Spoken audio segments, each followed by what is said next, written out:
Hey everyone, welcome to this week's episode of Water, Wind, Wine Ministries. Today I want to talk to you about the sign or the constellation of Taurus.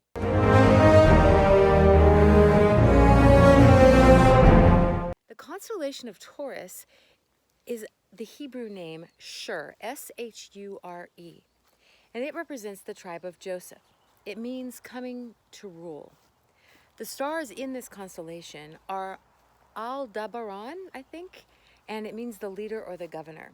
Also, Pleiades is in this constellation, and a star in the constellation of Pleiades actually means the center, which is so interesting to me.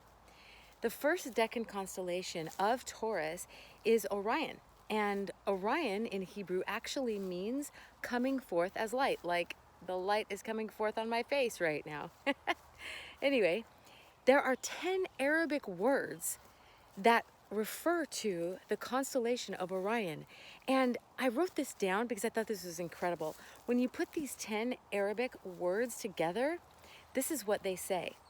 The mighty prince wounded, the branch who treads underfoot, bruising, coming, hastily, dividing the belt. Isn't that incredible?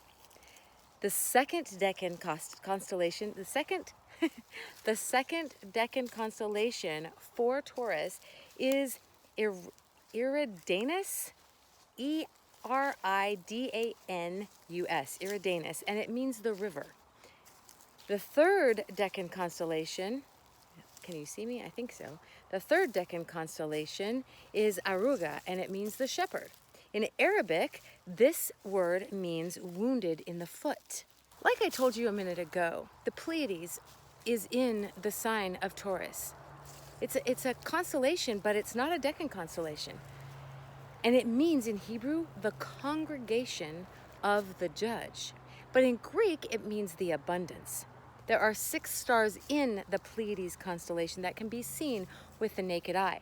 And in the Bible, 6 always refers to man. 6 is the number of man, which is very interesting that the man can see 6 stars of Pleiades with his naked eye.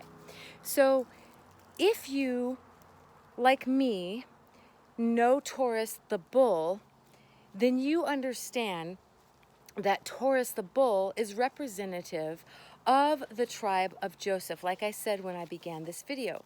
And why that is important is because when we think about what the Hebrew word for Taurus means, Shur, coming to rule, we don't think about Joseph coming to rule. We think that he worked for the ruler, but he didn't come to rule. But when you really pick apart his life, you can see that he did rule over his brethren. It's a very interesting thing that happened, and this is what Taurus represents, or Shur represents. And so I told you before, if Jupiter is in the sign of Taurus, it's referring to either the tribe of Joseph, it's referring to Jesus as the coming ruler. That's what you can glean from the sign of Taurus and Jupiter being in the constellation of Taurus. So when we were talking about the Pleiades and how one star refers to the center, or is referred to as the center in the constellation of Pleiades, and I told you that 6 stars in the constellation of Pleiades can be seen with the naked eye, and I also told you that 6 is the number of man. Isn't it interesting that the 6 stars are in the center, and man is the apple or the center of God's eye? I think that is so incredible. Also, Joseph was the apple of his father's eye. And as I've said, Taurus, the sign that we're talking about, or Shur, represents the tribe of Joseph. So everything in the constellations, whether the Hebrews named the constellations, or the Egyptians named the constellations, or the Arabs named the constellations, it doesn't matter. Even the Chinese have their own names for the constellations. And some would argue that the Samaritans, S-U-M, Samaritans, have their own constellations and names for the constellations, and that's all true. All of it's true. But every single one of them, sorry, I'm stepping on pine cones if it's loud.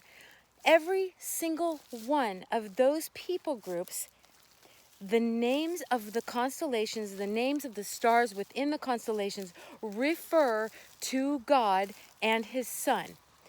And every single name of a constellation, whether the Arabs defined it, whether the Egyptians defined it, whether the Chinese defined it, it doesn't matter. All of them represent something, something of Jesus. And I think that is so interesting. And as I told you in the very first session of this series, the reason for that is because all of the people were at Babel. And so they all got the knowledge of what the story in the stars actually said. So when they dispersed and went to their respective homelands, they still had that story passed down from generation to generation. And that's why all the stories sound the same. That's why all of the names represent the Son of the living God. I hope that you've enjoyed this session. Remember that I love you and that Jesus loves you.